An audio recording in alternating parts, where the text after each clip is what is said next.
Hi, we're Tatiana Donna and Clarissa Calera, and today we're gonna interview my cousin, who is a Medici alumni, a National Geographic explorer, a TEDx speaker, and a visual storyteller. What are the themes and topics you're currently working on? Right now, I'm working on stories that speak about gender, the environment, and also violence. Do you feel attracted to these themes?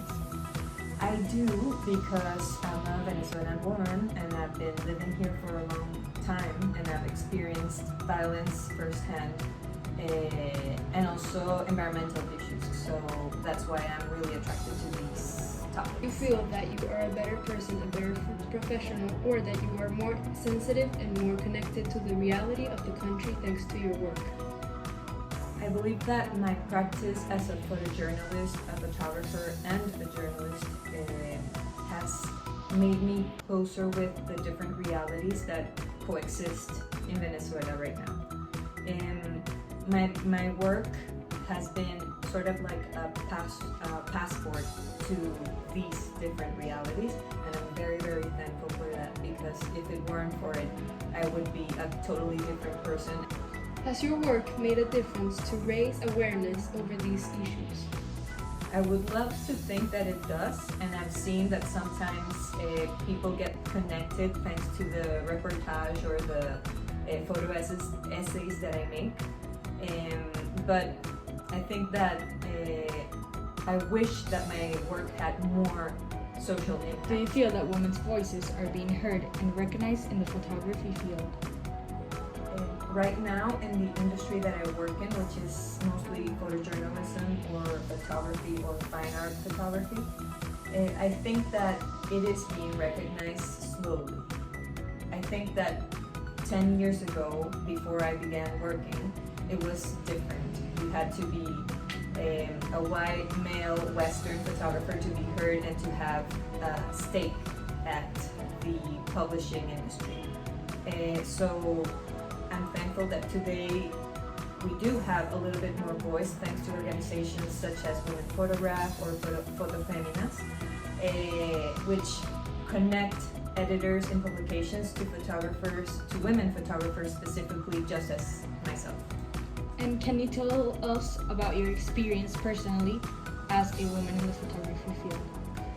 It hasn't been easy. But I still feel that I'm very privileged because I had university education. I was able to specialize in documentary practice and visual journalism.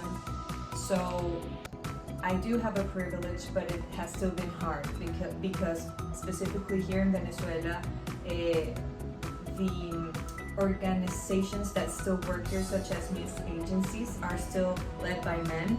So it's very difficult to get into that voice club.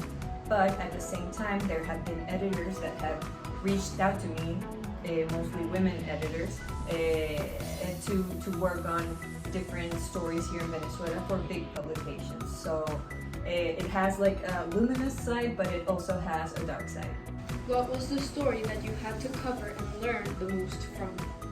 The story that has changed me as a person and has completely changed my prejudices has been a story about the legal status of abortion here in Venezuela.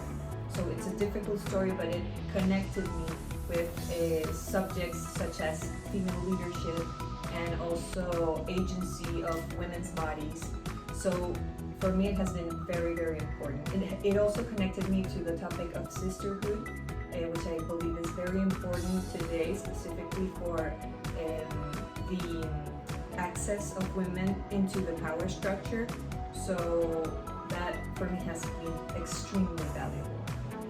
What lessons did it leave you? It, first of all, that story made me see the concept of sisterhood and how important it is for women to grow up with female friends that can support you and sustain you throughout your life.